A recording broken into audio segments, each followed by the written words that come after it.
syah. Hadis Bukhari Muslim. Sholatlah kalian sebelum sholat maghrib. Sholatlah kalian sebelum sholat maghrib.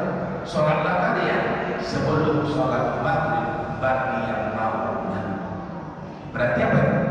Qobliyah maghrib. Alhamdulillah sekarang mulai banyak masjid-masjid memakai qobliyah maghrib. Ya tidak lama-lama, cuma 7 menit ya setelah azan.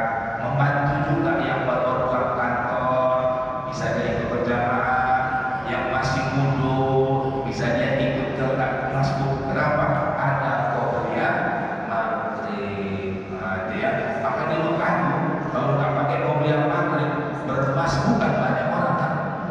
Di Madinah qobliyah maghribnya akan lebih panjang. Tapi kalau di Mekah 7 menit. Kalau di Madinah boleh 15 menit. Wah, betul-betul. Jadi makanya ada dalil kan ada. Nah, jadi orang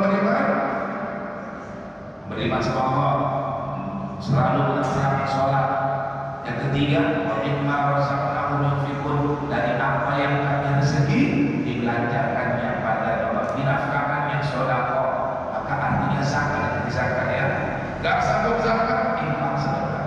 Saya tanya kepada bapak ibu, maaf ini maknanya. Ibu, mana mau pilih dapat harta banyak atau harta sedikit? Kalau dikasih, ya kalau dikasih, pilih dapat harta banyak atau harta sedikit? Nah, ya saya akan mungkin sedikit belum ada. Oh, aku mau yang sedikit ada, manusiawi. Mana ada yang mau sedikit? Mau banyak semua ini. Betul kan? Nah, ditanya, kalau itu harta kita itu yang mana sebenarnya? Yang mana? Yang kita infakkan, yang kita, itu harta kita. Itu kita bawa mati. Berarti kalau infaknya sedikit, maka yang di bawahnya. Kalau infaknya banyak, pilih mana? Untuk dirinya pun dia pelit 2.000 untuk dirinya, ya Allah. Jadi makan untuk orang royal 500 sejuta. Gigi bodoh-bodoh berapa? Sepatu 2 juta. Kalau nggak dibawa mati 2 juta. Wah, enak. Sikit pun nggak berat. Lewat kota infak, megang yang merah, getar. Megang abu-abu, lihat. Itulah harta kita. Nah, maka orang beriman suka sedekah. Nah, yang keempat, sila beriman. Walladzina yu'minuna bima unzila ilaika wa ma unzila min qablik. Beriman kepada yang diturunkan sama Nabi Muhammad Al-Quran, dan beriman kepada yang diturunkan Allah sebelum Nabi Muhammad, Taurat, Injil, Zabur, Mushaf, yang Allah turunkan semua iman. Bedanya hanya mengamalkan Al-Quran. Yang kelima, ciri orang beriman, wa bil akhirati hum yuqinun, akan akhirat mereka yakin tanpa keraguan. Makanya mari orang yang betul-betul beriman selalu menjaga diri, hati-hati. Kenapa hati-hati? Karena dia yakin akan ada akhirat. Apa yang dibuat di dunia pasti akan ada balasan di akhirat.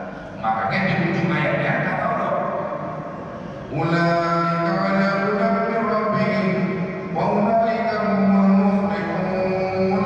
Yang pertama tadi, seperti mereka di atas jalan hidayah. Seperti mereka ada di atas hidayah, berarti jalan di atas hidayah. Maka ujungnya mereka itulah orang-orang yang beruntung, muflihun. Sekian ada kata muflihun ada dalam bahasa hayya 'alal falah. Benar? Muflihun diambil dari kata falah, yaflahu. Apa artinya? Menanam. Falah artinya petani. Kenapa orang beruntung memakai kata petani? Saya tanya, petani itu capek kan?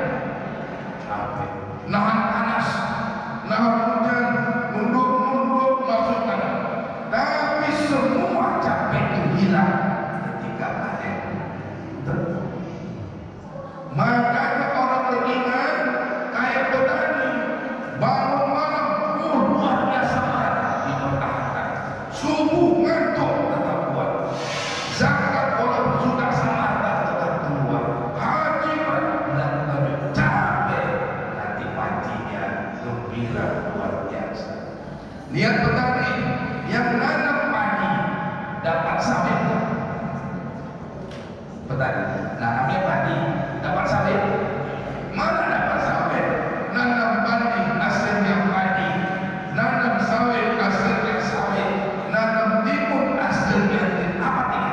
Yang kau tanam itu yang kau hasilkan. In ahsantum ahsantum li anfusikum wa in asatum falaha. Baik yang kau buat, baik itu kembali untukmu. Buruk yang kau lakukan, buruk itu kembali untukmu.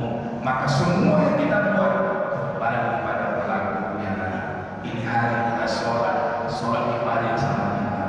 Ini hari ibu nanti satunya anak yatim, itu balik sama kita. Hari ini kita maksiat, itu balik sama kita. Maka dalam Islam semua perbuatan kembali pada pelakunya. Maka kalau ingin dapat padi, tanamlah padi. Kalau ingin dapat sawit, tanamlah sawit. Kalau ingin dapat kebaikan, tanamlah kebaikan. Kalau ingin dapat buruk, silahkan tanamlah keburukan. Sampai Nabi mengatakan, isna ma syi'ta fa innaka mayitun. Buatlah sesuka hatimu, kata Nabi. Tapi ingat, kau akan mati. Kenapa mati? Mati wafat. Apa wafat? Dibalaskan perbuatan. Jadi kata wafat ya, wafat itu artinya dibalas. Kalau mati artinya keluarnya ruh dari jasad. Ketika ruh sudah keluar, dibalaslah. Baik balas baik, buruk balas buruk. Makanya orang beriman yakin kali sama negeri akhirat, makanya hidupnya penuh dengan kebaikan. Terakhir, tidak ada pertanyaan. Yang kedua, ciri orang kafir cukup dua ayat. Innal ladzina kafaru sawa'un 'alaihim anzartahum am lam tunzirhum la yu'minun. Khatamallahu 'ala qulubihim wa 'ala sam'ihim wa 'ala absarihim ghishawatun wa lahum 'adzabun 'adzim. Sesungguhnya orang-orang kafir sama aja bagimu.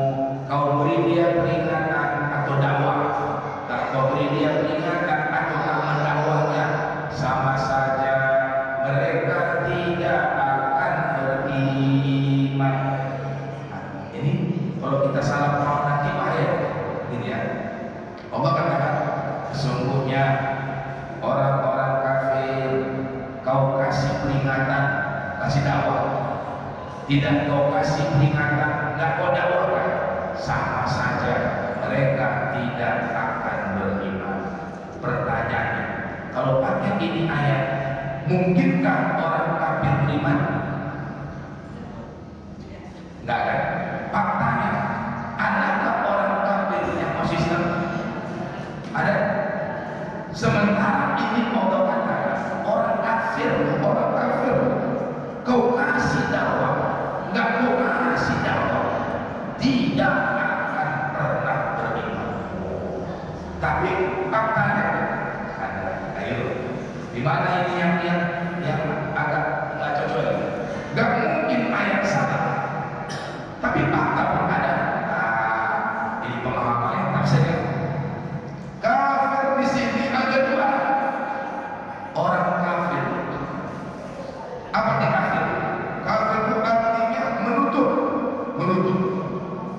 Ada orang kafir menutup hatinya dari Islam karena memang tidak tahu kebenaran Islam. Ada orang kafir ditutupnya hatinya dari kebenaran Islam setelah tahu kebenaran Islam.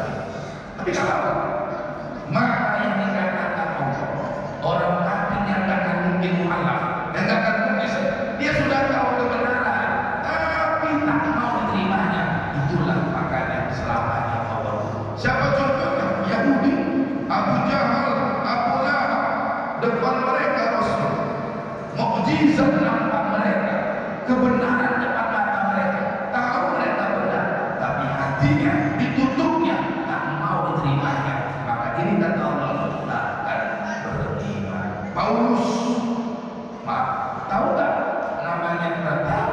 Saya tanya, orang Nasrani, orang Yahudi, tahu tak akan Nabi Muhammad?